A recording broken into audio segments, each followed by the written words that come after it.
ਦੇ ਵਿੱਚ 9 ਦਸੰਬਰ ਨੂੰ ਭਾਰਤ ਅਤੇ ਚੀਨ ਦੇ ਫੌਜੀਆਂ ਦੇ ਵਿਚਾਲੇ ਹੋਈ ਝੜਪ ਦੇ ਉੱਤੇ ਰੱਖਿਆ ਮੰਤਰੀ ਰਾਜਨਾਥ ਸਿੰਘ ਨੇ ਪਾਰਲੀਮੈਂਟ ਦੇ ਵਿੱਚ ਜਵਾਬ ਦਿੱਤਾ।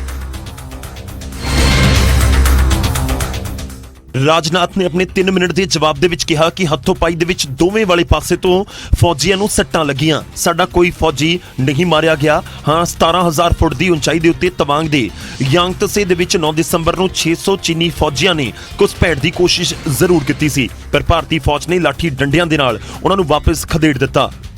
दिसंबर 2022 को चाइनीज पीएलए ट्रुप्स ने तवांग सेक्टर के यांगसे एरिया में लाइन ऑफ एक्चुअल कंट्रोल पर अतिक्रमण कर स्टेटस को एक तरफा बदलने का प्रयास किया।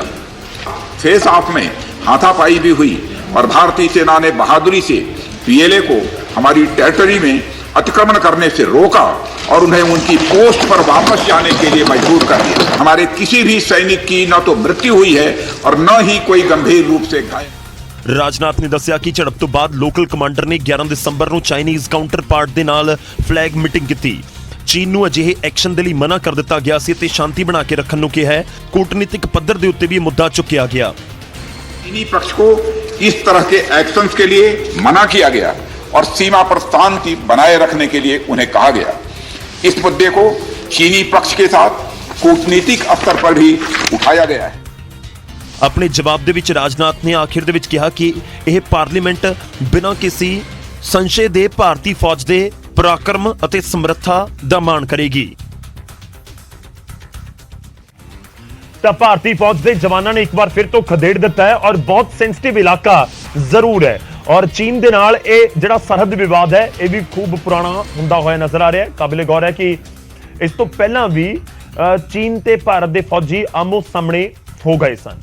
ਹੁਣ ਅੱਗੇ ਵਧਦੇ ਹਾਂ ਤੇ ਵਾਰੀ ਅੱਜ ਦੇ ਸਵਾਲ ਦੀ। ਅੱਜ ਦਾ ਸਵਾਲ ਚੀਨ ਦੀਆਂ ਸਰਹੱਦਾਂ ਦੇ ਨਾਲ ਹੀ ਜੁੜਿਆ ਹੋਇਆ ਹੈ। ਚੀਨ ਦੀ ਇੱਕ ਹੱਦ ਭਾਰਤ ਦੇ ਨਾਲ ਲੱਗਦੀ ਹੈ, ਇੱਕ ਵੱਡਾ ਇਲਾਕਾ ਜਿਹੜਾ ਭਾਰਤ ਦਾ ਚੀਨ ਦੀ ਹੱਦ ਦੇ ਨਾਲ ਲੱਗਦਾ, ਕਈ ਸਟੇਟਸ ਆਉਂਦੀਆਂ ਨੇ। ਪਰ ਅੱਜ ਦਾ ਸਵਾਲ ਹੈ ਕਿ ਚੀਨ ਦੀਆਂ ਸਰਹੱਦਾਂ ਕਿੰਨੇ ਦੇਸ਼ਾਂ ਦੇ ਨਾਲ ਲੱਗਦੀਆਂ ਨੇ। ਚੀਨ ਇੱਕ ਬਹੁਤ ਵੱਡੀ ਕੰਟਰੀ ਹੈ ਤੇ ਵੱਖ-ਵੱਖ ਦੇਸ਼ਾਂ ਦੇ ਨਾਲ ਉਸ ਦੀਆਂ ਸਰਹੱਦਾਂ ਲੱਗਦੀਆਂ ਨੇ।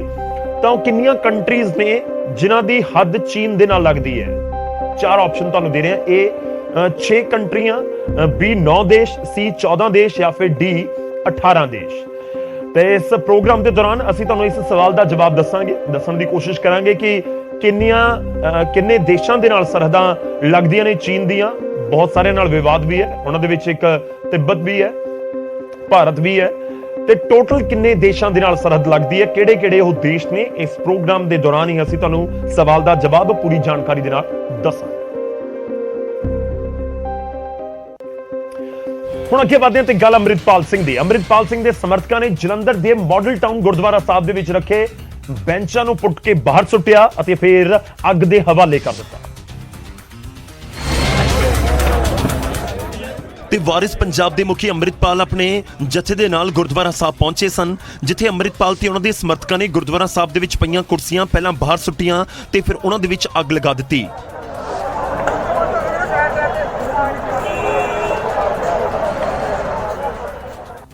ਅੰਮ੍ਰਿਤਪਾਲ ਦੇ ਸਮਰਥਕਾਂ ਨੇ ਤਰਕ ਦਿੱਤਾ ਹੈ ਕਿ ਗੁਰੂ ਸਾਹਿਬ ਦੀ ਹਾਜ਼ਰੀ ਦੇ ਵਿੱਚ ਬੈਂਚ ਕੁਰਸੀਆਂ ਰੱਖਣਾ ਗੁਰੂ ਦਾ ਅਪਮਾਨ ਹੈ। ਕੁਰਸੀਆਂ ਅਤੇ ਬੈਂਚਾਂ ਦੀ ਬੁਰੀ ਤਰ੍ਹਾਂ ਭੰਨਤੋੜ ਵੀ ਕੀਤੀ ਗਈ ਅਤੇ ਗੁਰੂ ਘਰ ਦੇ ਬਾਹਰ ਰੱਖੇ ਬੈਂਚਾਂ ਨੂੰ ਵੀ ਸਾੜ ਦਿੱਤਾ ਗਿਆ।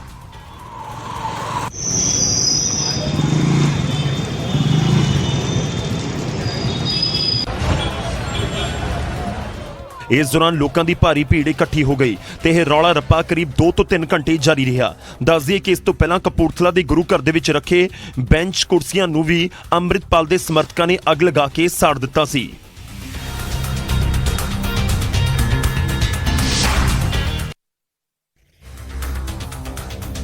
ਤਾਂ ਅੰਮ੍ਰਿਤਪਾਲ ਦੇ ਸਮਰਥਕਾਂ ਦੇ ਵੱਲੋਂ ਗੁਰੂ ਘਰ ਦੇ ਵਿੱਚ ਬੈਂਚ ਪੁੱਟ ਦਿੱਤੇ ਗਏ ਤੇ ਫਿਰ ਉਹਨਾਂ ਨੂੰ ਅੱਗ ਲਗਾ ਦਿੱਤੀ ਗਈ। ਅੰਮ੍ਰਿਤਪਾਲ ਦੇ ਵੱਲੋਂ ਗੁਰੂ ਘਰ ਦੇ ਵਿੱਚ ਕੀਤੀ ਭੰਨਤੋੜ ਦਾ ਗ੍ਰੰਥੀ ਸਿੰਘ ਨੇ ਵੀ ਤਿੱਖਾ ਵਿਰੋਧ ਕੀਤਾ ਹੈ।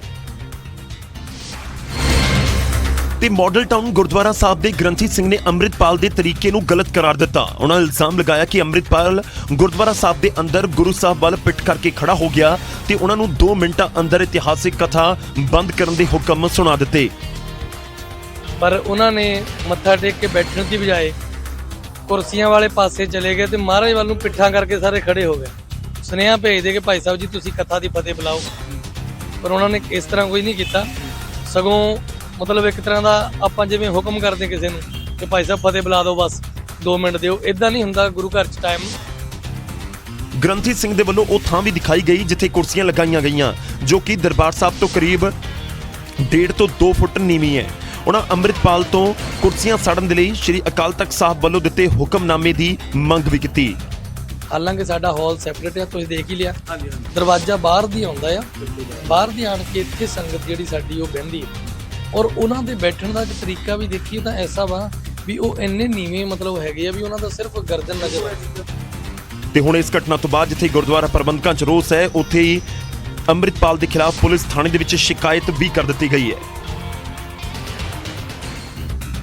ਤਾਂ ਪੁਲਿਸ ਕੀ ਐਕਸ਼ਨ ਕਰਦੀ ਹੈ ਉਸ ਦੇ ਉੱਤੇ ਵੀ ਨਜ਼ਰ ਰਹੇਗੀ। ਖੈਰ, ਜਦੋਂ ਗੁਰੂ ਘਰ ਦੇ ਵਿੱਚ ਜਾ ਕੇ ਜ਼ਿਕਰ ਮਰਿਆਦਾ ਦਾ ਹੋਵੇ ਪਰ ਮਰਿਆਦਾ ਦਾ ਖੁਦ ਹੀ ਧਿਆਨ ਨਾ ਰੱਖਿਆ ਜਾਵੇ, ਜਿਵੇਂ ਇਲਜ਼ਾਮ ਲੱਗ ਰਹੇ ਨੇ ਕਿ ਗੁਰੂ ਸਾਹਿਬ ਵਾਲੇ ਪਾਸੇ ਪਿੱਟ ਕਰਕੇ ਖੜੇ ਹੋ ਗਏ ਜਿਹੜੇ ਲੋਕ ਉੱਥੇ ਪਹੁੰਚੇ ਸੀ, ਯਾਨੀ ਕਿ ਮਰਿਆਦਾ ਦਾ ਖੁਦ ਉਹਨਾਂ ਨੇ ਧਿਆਨ ਨਹੀਂ ਰੱਖਿਆ ਤੇ ਬਾਕੀਆਂ ਨੂੰ ਮਰਿਆਦਾ ਦਾ ਪਾਠ ਪੜ੍ਹਾ ਰਹੇ ਸਨ। ਜਦੋਂ ਇਸ ਤਰੀਕੇ ਨਾਲ ਹੋਵੇ ਫਿਰ ਫਰਕ ਤਾਂ ਪੈਂਦਾ ਹੈ। ਉਧਰ ਬੈਂਚ ਸਾੜਨ ਦਾ ਹਰ ਪਾਸੇ ਤਾਂ ਵਿਰੋਧ ਹੋ ਰਿਹਾ ਹੈ। ਇਸ ਵਿਚਾਲੇ ਸਿੱਖ ਪ੍ਰਚਾਰਕ ਰਣਜੀਤ ਸਿੰਘ ਢੱਡਰੀਆਂ ਵਾਲਿਆਂ ਨੇ ਵੀ ਅੰਮ੍ਰਿਤਪਾਲ ਦੀ ਕਾਰਵਾਈ ਦੇ ਉੱਤੇ ਸਵਾਲ ਚੁੱਕੇ ਤੇ ਰਣਜੀਤ ਸਿੰਘ ਢੱਡਰੀਆਂ ਵਾਲਿਆਂ ਨੇ ਬੈਂਚ ਸਾੜਨ ਦਾ ਤਿੱਖਾ ਵਿਰੋਧ ਕੀਤਾ ਹੈ। ਢੱਡਰੀਆਂ ਵਾਲਿਆਂ ਨੇ ਬਜ਼ੁਰਗਾਂ ਦੇ ਬੈਂਚਾਂ ਤੇ ਬੈਠਣ ਨੂੰ ਮਜਬੂਰੀ ਕਰਾਰ ਦਿੱਤਾ ਤੇ ਇਸ ਨੂੰ ਬੇਅਦਬੀ ਮੰਨਣ ਤੋਂ ਇਨਕਾਰ ਕਰਦਿਆਂ ਗੁਰਬਾਣੀ ਤੋਂ ਬੇਮੁਖ ਹੋਣਾ ਤੇ ਸਿੱਖ ਮਰਿਆਦਾ ਦੇ ਉਲਟ ਚੱਲਣ ਨੂੰ ਬੇਅਦਬੀ ਦੱਸਿਆ। ਕੋਡੇ ਨਵੇਂ ਪਵਾਏ ਆ, ਬੈਠ ਨਹੀਂ ਹੁੰਦਾ, ਮੈਂ ਮਜਬੂਰੀ ਬਸ ਪਿੱਛੇ ਬਹਿ ਗਿਆ। ਕੋਈ ਬਜ਼ੁਰਗ ਮਾਤਾ ਆ ਗਈ, ਉਹ ਵਿਚਾਰੀ ਪਿੱਛੇ ਬਹਿ ਕੇ ਬੈਠੀ, ਕਹਿੰਦੀ ਕਿਤੇ ਬਹਿ ਨਹੀਂ ਹੁੰਦਾ। ਉਹ ਕੋਈ ਗੁਰੂ ਦੇ ਸ਼ਰੀਕ ਨਹੀਂ ਬਣਦੇ। ਢੱਡਰੀਆਂ ਵਾਲੇ ਨੇ ਬਿਨਾਂ ਨਾਮ ਲਏ ਇਲਜ਼ਾਮ ਲਗਾਇਆ ਕਿ ਅੰਮ੍ਰਿਤਪਾਲ ਅਤੇ ਉਸ ਦੇ ਸਮਰਥਕ ਵੱਡਿਆਂ ਤੇ ਕਾਰਵਾਈ ਕਰਨ ਦੀ ਬਜਾਏ ਛੋਟੇ-ਮੋਟੇ ਲੋਕਾਂ ਨੂੰ ਡਰਾਉਣ ਦੀ ਕੋਸ਼ਿਸ਼ ਕਰ ਰਹੇ ਨੇ।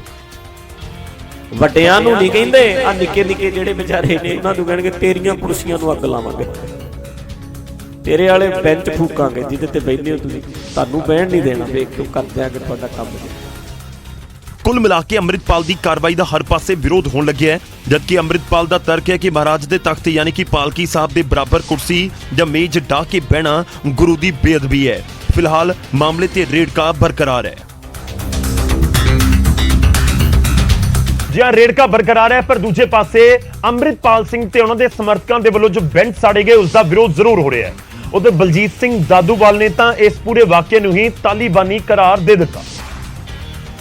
ਅੰਮ੍ਰਿਤਪਾਲ ਸਿੰਘ ਹੁਣਾਂ ਨੇ ਹਟਾਏ ਆ, ਚੰਗੀ ਗੱਲ ਆ, ਪਰ ਉਹਨਾਂ ਨੂੰ ਪਿਆਰ ਦਾ ਰਸਤਾ ਅਪਣਾਉਣਾ ਚਾਹੀਦਾ। ਜਿਹੜਾ ਇਹ ਰਸਤਾ ਵਾ ਕਿ ਕੱਢ ਕੇ ਬਾਹਰ ਸਾੜ ਦਿਓ, ਭੰਨ ਦਿਓ, ਇਹਦੇ ਨਾਲ ਇੱਕ ਤਾਲਿਬਾਨੀ ਜਿਹੜਾ ਤਰੀਕਾ ਨਾ ਉਹ ਸਾਹਮਣੇ ਆਉਂਦਾ, ਉਹਨੂੰ ਸੰਗਤ ਐਕਸੈਪਟ ਨਹੀਂ ਕਰਦੀ। ਮੈਂ ਅਪੀਲ ਕਰਨਾ ਚਾਹੁੰਦਾ ਭਾਈ ਅੰਮ੍ਰਿਤਪਾਲ ਸਿੰਘ ਹੁਣਾਂ ਨੂੰ ਕਿ ਜਿਹੜਾ ਤੁਸੀਂ ਅਕਾਲ ਤਖਤ ਸਾਹਿਬ ਦੇ ਹੁਕਮ ਨੂੰ ਲਾਗੂ ਕਰਵਾ ਰਹੇ ਹੋ ਤੇ ਪਿਆਰ ਦੇ ਰਸਤੇ ਨਾਲ ਕਰਾਓ ਕਿ ਅੱਜ ਜਿਹੜਾ ਸਮਾਂ ਹੈ ਉਹ ਹੋਰ।